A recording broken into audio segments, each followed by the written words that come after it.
Assalamu alaikum wa rahmatullahi ta'ala wa barakatu. ‘Yan uwa da abokanan arziki, barka da ya ibada.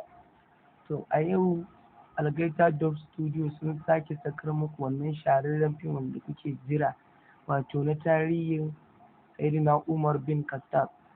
Ya fito in biyu aka iya kasuwa, wanda suke buƙatar kallon shi su same shi cikin sauƙi, wannan hanya mafi sauƙi za su same shi ba tare da sun sha wani wahala ba ko kuma yawon zuwa wajen yan downloading suna shan wahalar samu. Kawai da farko abin da ake buƙata, za ka samu ka buɗe Facebook ɗinka kamar haka, za ka shiga, za ka jira ya buɗe.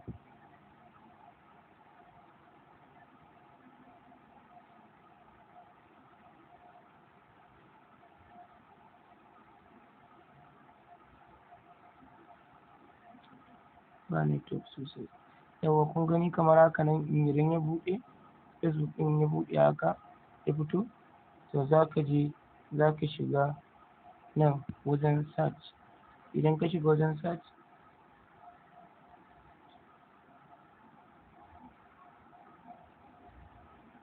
za ka shiga wajen searching, za ka danna sai ka yi searching Algaita Dub Studio, Algaita Dub Studio,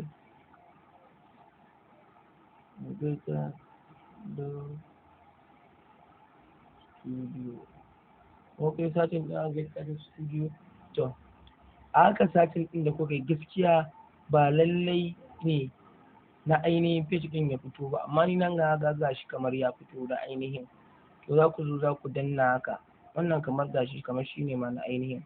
To bara mu gani, yawa shi ne, bara kun gani idan ya buɗe gashi, idan ya buɗe za ku zo nan, gashi nan tarihin Sayyidina Umar alayhi salatu wassalam kashi na 4.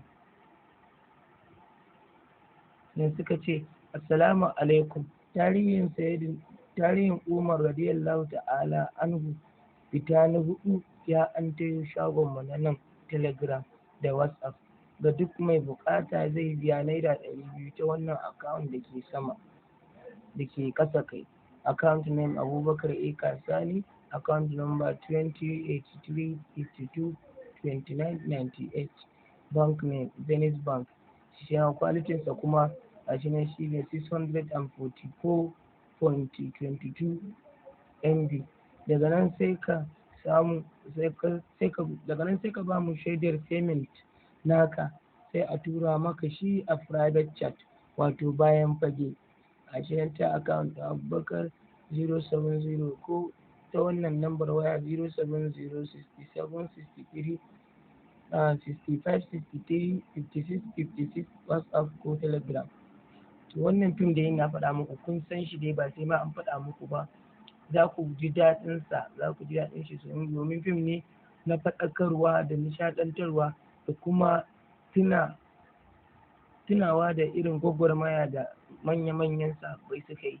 Wannan fim ne ba wai kawai fim ne ba kawai na kalla don abin nishaɗi, fim ne wanda za ka ɗauka kuma za ka samu tunatarwa, za ka daɗa fuskantar wani abu a cikinsa.